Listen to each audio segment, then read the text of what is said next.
Bonjour à tous et ravi de vous retrouver sur Dashdog Academy. Aujourd'hui, nous allons voir ensemble les outils mis à votre disposition pour vous aider à contrôler au mieux vos transports. De la lecture automatique des bons pesés jusqu'au badge de contrôle en passant par les actions en masse, gagner du temps et éviter les erreurs. Sans plus attendre, connectons-nous à Dashdog. Je souhaite contrôler mes transports pour pouvoir rapidement les facturer. Ici, je vais aller dans la partie transport terminé pour accéder à l'entièreté de mes transports qui sont terminés. Ici, tout d'abord, je vais pouvoir filtrer en fonction de différentes vues. Donc soit j'utilise la partie filtre en utilisant des filtres manuellement, ou j'ai préenregistré des vues filtrées pour m'aider dans mon contrôle de transport.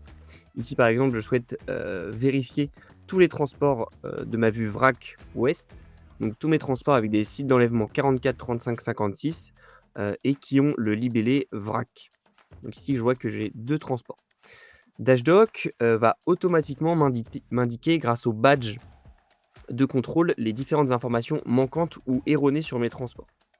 Donc ici, pour mes 2 transports, je vais avoir un transport sans prix, un sans empreinte carbone, un sans CMR, un avec un poids à vérifier et un sans client à facturer.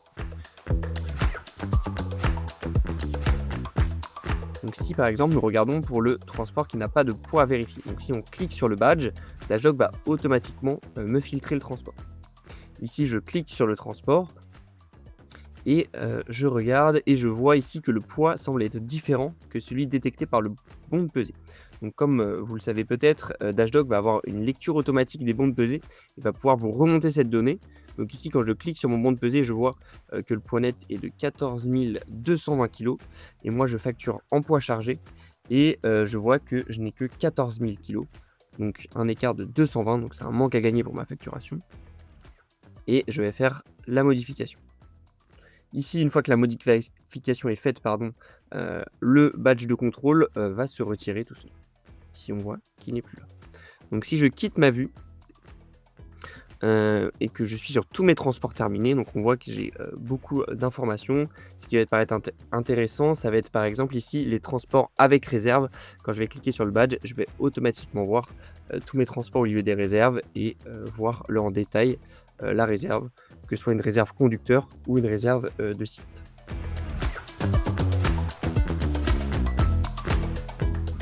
Ces badges de contrôle vont aussi me permettre d'appliquer des actions en masse sur ces transports. Ici, par exemple, on voit que j'ai 255 transports sans prix ou 280 transports sans empreinte carbone.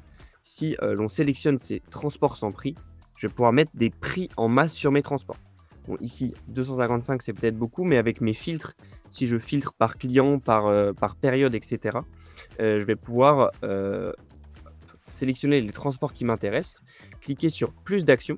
Donc ici, vous voyez que soit je peux sélectionner les 20 premiers transports ou je peux sélectionner l'entièreté de mes transports juste ici. Je vais faire plus d'actions et mettre à jour les prix. Ici, je vais pouvoir mettre un produit de facturation en masse. Donc je sais que c'est du transport à 20% et une tarification. Donc soit je renseigne une tarification fixe ou je peux mettre une tarification en fonction de critères variables. Ici, par exemple, le poids chargé. Je sais que je facture mon client 20 € à la tonne. Et ici, la quantité va être reprise sur chaque transport. Je mets à jour et je remplace mes prix. Et tous mes prix vont être modifiés.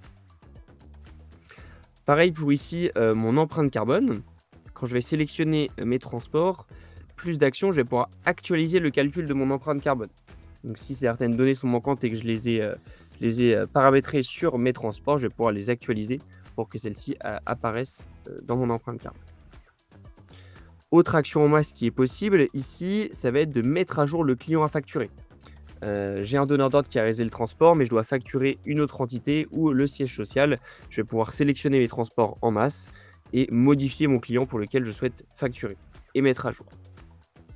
Et enfin, dernière action en masse qui va vous permettre de gagner du temps, ça va être d'ajouter ou de supprimer en masse des libellés qui vont permettre après d'organiser vos activités. Donc ici, je souhaite ajouter en masse, par exemple, le libellé VRAC sur mes transports et j'ajoute mon libellé. Et il va s'appliquer en masse sur tous mes transports. Dans cette vidéo, nous avons donc pu voir ensemble les fonctionnalités qui vont vous aider à contrôler rapidement et facilement vos transports sur Dashdog, notamment avec la lecture automatique des bons de pesée, des badges de contrôle et les actions en masse. Pour aller plus loin sur les différentes fonctionnalités de notre TMS, n'hésitez pas à visionner nos autres vidéos et je vous dis à très vite sur Dashdog Academy.